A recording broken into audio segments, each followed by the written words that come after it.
everyone, my name is Andrina from KMA Therapy, and I'm here to talk to you about emotions, what they are, and why they are important. If you were watching this, you have probably experienced a multitude of emotional experiences throughout your life. We often categorize emotions as good or bad, positive or negative. But in reality, emotions are not positive or negative or good or bad. They are just feelings that are trying to tell us something. All emotions and feelings have a function. Some emotions that we experience as positive are emotions that make us feel good. Some examples of these emotions are hopeful, joy, awe, inspiration, and love. Some emotions we consider to be negative because they are painful or uncomfortable. Some examples are anger, sadness, fear, jealousy, guilt, and shame. Emotions are a biological signaling system that call us to action, create meaning, and reinforce social bonds. Nothing is urgent or important in life unless it is brought to our attention by our emotions. We feel before we think.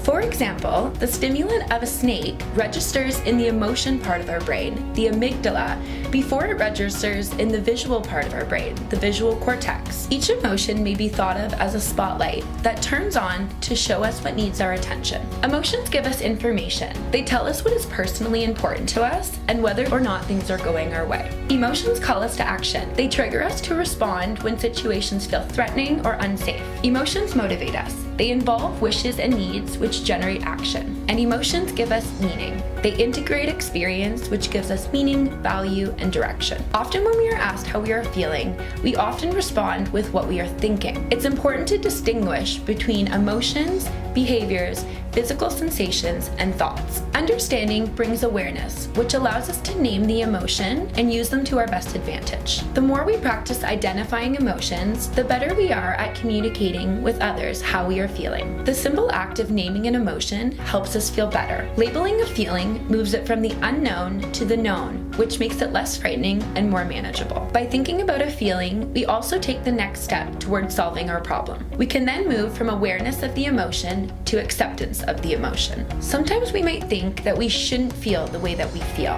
which might invite negative thinking or cause us to question our worth. When we accept that we feel a certain way, it helps us to process the feeling and then take actions which are in our best interest. It takes a lot of practice, but the more you practice, the more confident you will feel. Some factors that influence our relationship to emotions are early attachment, society, and family. Our families are typically the first group that we belong to and can significantly impact and influence the way we process our emotions today. To explore our emotional histories, we might ask ourselves these questions. What messages did I pick up as a child, whether indirectly or directly, about emotions from my family? What did I see or notice as a child when my caregivers were angry, happy, sad, or scared? Did I witness a range of emotions, or was everybody expected to feel a certain way, such as happy all of the time? How have these messages affected me as an adult? Being able to recognize emotions and manage them in a healthy way can lead us to self-awareness, which is recognizing your emotions and how they affect you,